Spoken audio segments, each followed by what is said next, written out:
Hi, Moon Sedai here at Phoenix Comicon with PJ Haarsma. Haarsma, who is a very fantastic guy. He's a author, producer, comic writer, kind of, and founder or co-founder of Kids Need to Read.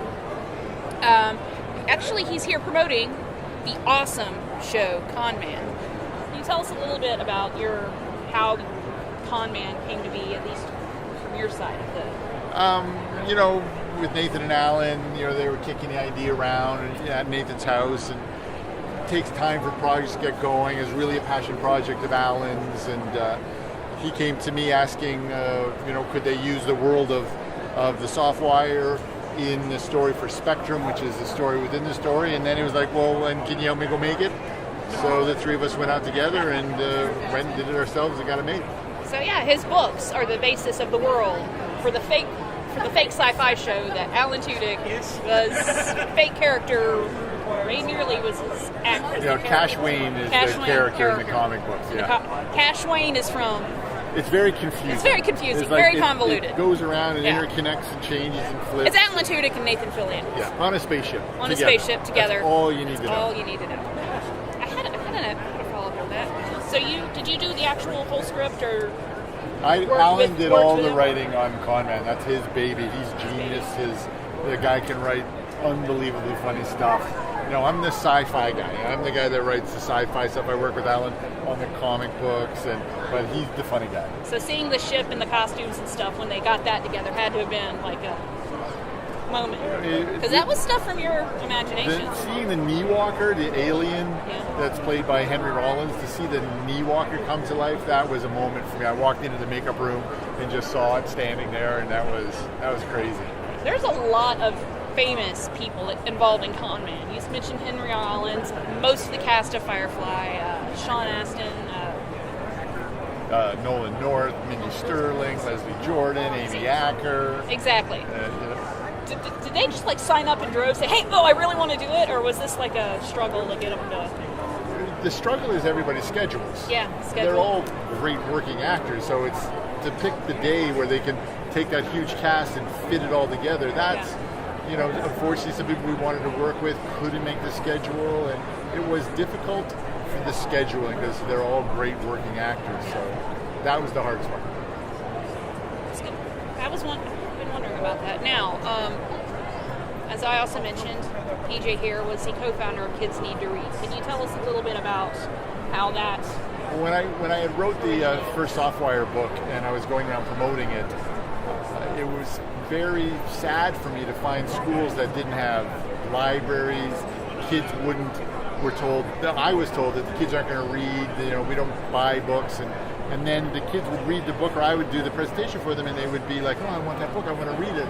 And teachers were taking money out of their pocketbook, or kids were following me into the yard going, I'll trade a movie, I got a movie ticket for Christmas, I'll trade it for my present, for one of your books. So I told Nathan about it, and he was like, well, what if I sign a few or record some chapters and we sold them for a little bit extra? Can you go buy more books and leave them at the schools? And so that's basically what we did. We sort of sold these signed promo package things, took all the extra money, bought more books wholesale, and just gave them to the schools.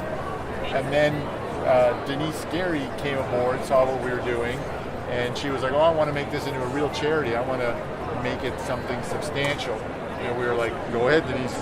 And so she was the one who's kind of Denise was the one that took it and made it what it is. It's now, just about every convention I've been to the last 4 or 5 years has been raising money for Kids Need to Read in some format.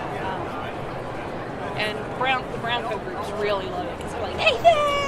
Yeah. But they also love making kids read because kids reading inspires them to like sci-fi and inspires them to like things like comics and all that. Well, there's so much good sci-fi in books, It's a great place to start, and there's not a lot of science fiction that's really promoted towards kids or kids are exposed to.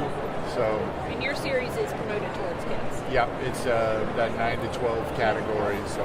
See, I know when I was that age, I was given A Wrinkle in Time, and I'm like, this is boring. But I read it a few years later. I was great, but wasn't ready for it. I guess it's hard. A lot of times to get into to connect with the sci-fi story, even some of the adult science fiction. The writers are so smart. Like I need a dictionary that gets dense to get into. I wanted to write it where it was more story up front, less science, let the kids work their way up to some of the bigger, better writers. Teaching them science with I imagine. Get them into the world. I love science fiction. I want everybody to read it. Any favorite science fiction authors? Heinlein. Yeah, one of my favorites. Clark. I love Nancy Kress. She's and I heard from your assistant, y'all are about to start shooting Con Man 2. Anything you can... Monday morning. Monday Con Man morning. Season 2. Season 2. You Okay. can look forward to a musical between Lou Ferrigno and Ray Nearly.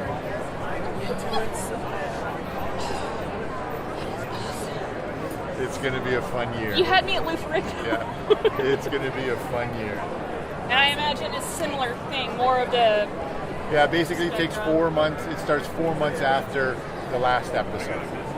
I can't imagine. I just can't imagine. And everybody's saying it's funnier than last year, so... Are y'all going to do another Kickstarter program with this one? Nope, we've partnered with Lionsgate. You'll see it on Comicon HQ. So it'll be on the new channel that they have with Everything Con, and it will be their flagship show, so we're excited about that. The weakness that Con Man made it on Kickstarter almost floored me. It was Except, fast. it's what did we say? Nathan and Alan in a spaceship. I mean, I think like it was that. the fastest to 1 million, first to make 1 million in a day or something. Then it kept goal after goal after goal after goal after goal. Yeah, now we got the video game coming out. Yeah, video game comes out. Sorry, at I the don't end mean of to geek August. out, but I'll show it to you afterwards. that sounds awesome. But, okay, that's about all the time we've got, I suppose. So thank you, Mr. Haarsma. Thank you for having me. It was very good to meet with you and talk Thank to you you. for coming by the booth. We're fans. Yeah, awesome. Well, come on, I'll show you the video game. Totally want to see the video game. Moon Sedai at Phoenix Comic Con with PJ Haarsma, and you have a nice day.